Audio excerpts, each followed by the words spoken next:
कई लोगों का दाम्पत्य जीवन डिस्टर्ब होता है तो हमको मिलने आते हैं।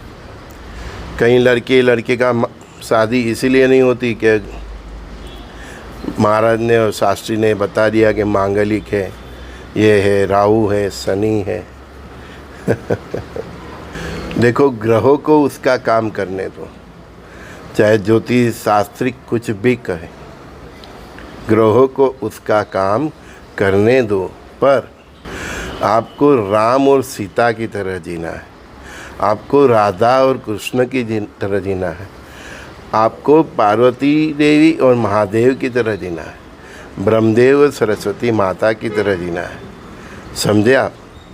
हाँ, आपको ज्योतिष कुछ भी कहे, लेकिन आपके जीवन में नाम स्मरण होगा, आपके जीवन में शुद्ध सात्विक जीवन होगा, आपका चरित्र होगा, आप दोनों की एक दूसरे के प्रति वफादारी होगी।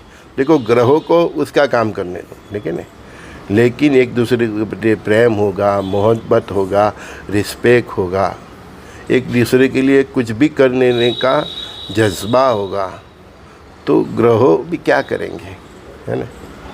हाँ, देखो, ये संसार में 95% कपल ऐसे हैं जिसकी कुंडली नहीं मेल खाती, फिर भी तो जीते हैं ना।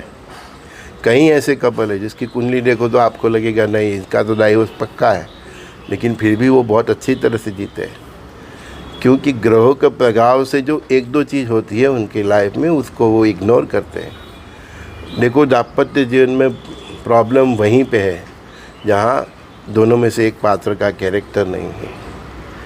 कई बार नसीब से हमारे पात्र की हेल्थ भी अच्छी नहीं रहती। हाँ, तो हमारे जीवन में परमात्मा ने जो पति जो पत्नी लिखा है वो ही आएगा, क्योंकि ऋणानुबंधन से वो आते हैं। कहीं पत्नी आके आपको बहुत सुख देती है, कहीं पत्नी आपको आके बहुत जीवन कष्टदायी होता है।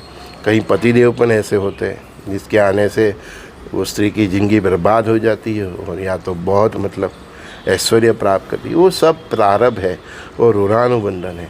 बस आपको राम सीता राधा कृष्ण की तरह जीना है, शुद्ध सात्विक जीवन जीना है, चरित्र संभालना है, खूब प्रभु की भक्ति करनी है। विष्णु सहस्त्र का पाठ कीजिए, अपने गुरुदेव का पाठ कीजिए, तो दाम्पत्य जीवन का सूली का घास सोई से निकल जाएगा। मेरा अनुभव है। ऐसा है तो मेरे को फ़ोन कीजिए, कुछ ज़्यादा है तो उसका भी रास्ता हो सकता है, लेकिन एक ही शर्त है, एक दूसरे को वफादार दीजिए।